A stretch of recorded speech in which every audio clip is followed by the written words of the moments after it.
संजय उवाच दृष्टता तु पाण्डवानीकं व्यूढं दुर्योधनस्तदा आचार्यमुपसंगम्य राजा वचनं ब्रवीत्।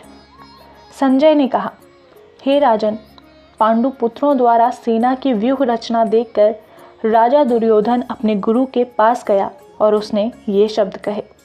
तात्पर्य: धृतराष्ट्र जन्म से अंधा था। दुर्भाग्यवश वह अत्याधुनिक दृष्टि से भी वंचित था। वह यह भी जानता था कि उसी के समान उसके पुत्र भी धर्म के मामले में अंधे हैं और उसे विश्वास था कि वे पांडवों के साथ कभी भी समझौता नहीं कर पाएंगे, क्योंकि पांचों पांडव जन्म से ही पवित्र थे। फिर भी उसे तीर्थ स्थान के प्रभाव के विषय में संदेह था।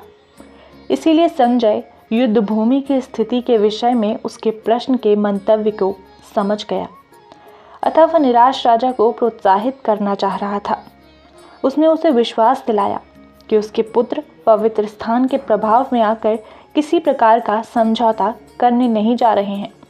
उसने राजा को बताया कि उसका पुत्र दुर्योधन पांडवों की सेना को देखकर तुरंत अपने सेनापति द्रोणाचार्य को वास्तविक स्थिति से अवगत कराने गया। यद्यपि दुर्योधन को राजा कहकर संबोधित किया गया है, तो भी स्थिति की गंभीरता के कारण उसे सेनापति के पास जाना पड़ा। अतएव दुर्योधन राजनीतिज्ञ बनने के लिए सर्वथा उपयुक्त था, किंतु उसने पांडवों की व्यूह रचना देखी तो उसका यह कूटनीतिक व्यवहार उसके भय को छिपा न पाया।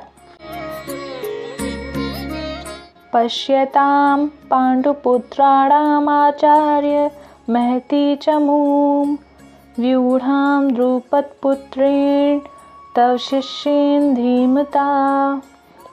हे आचार्य, पांडुपुत्रों की विशाल सेना को देखें, जिसे आपके बुद्धिमान शिष्य द्रुपद के पुत्र ने इतने कौशल से व्यवस्थित किया है। तात्पर्य: परम राजनीतिज्ञ दुर्योधन महान ब्राह्मण सेनापति द्रोणाचार्य के दोषों को इंगित करना चाहता था। अर्जुन की पत्नी द्रौपदी के पिता राजा द्रुपद के साथ द्रोणाचार्य का कुछ राजनीतिक झगड़ा था। इस झगड़े के फलस्वरूप द्रुपद ने एक महान यज्ञ संपन्न किया, जिससे उसे एक ऐसा पुत्र प्राप्त होने का वरदान मिला जो द्रोणाचार्य का वध कर सके। द्रोणाचार्य इसे भली भांति जानता था, किंतु वह द्रुपद का पुत्र धृष्टद्युम्न युद्ध शिक्षा के लिए उसको सौंपा गया था, तो द्रोणाचार्य को उसे अपने सारे सैनिक रहस्य प्रदान करने में कोई झिझक नहीं हुई। अब धृष्टद्युम्न युद्ध भूमि में पांडवों का पक्ष ले रहा था और उसने द्रोणाचार्य से जो कला सीखी थी उसी के आधार पर उसने यह व्यूह रचना की थी। दुर्योधन ने द्रोणाचार्य की इस दुर्बलता की ओर इंगित किया, जिससे वह युद्ध में सजग रहें और समझौता न करें। इसके द्वारा वह द्रोणाचार्य को यह भी बताना चाह रहा था कि कहीं वह अपने प्रिय शिष्य पांडवों के प्रति युद्ध में उदारता न दिखा बैठे। विशेष रूप से अर्जुन उसका अत्यंत प्रिय एवं तेजस्वी शिष्य था। दुर्योधन ने यह भी चेतावनी दी कि युद्ध में इस प्रकार की उदारता से हार हो सकती है। अत्र शूरा महेश्वासा भीमार्जुन समायुधे युयोधानो विराटश्च द्रुपदश्च महारथः। इस सेना में भीम तथा अर्जुन के समान युद्ध करने वाले अनेक वीर धनुर्धर हैं, यथा महारथी युयुधान, विराट तथा द्रुपद।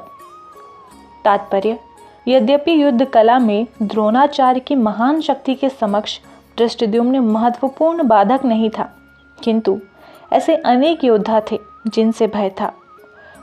दुर्योधन इन्हें विजय पथ में अत्यंत बाधक बताता है, क्योंकि इनमें से प्रत्येक योद्धा भीम तथा अर्जुन के समान दुर्जेय था। उसे भीम तथा अर्जुन के बल का ज्ञान था, इसीलिए वह अन्यों की तुलना इन दोनों से करता था।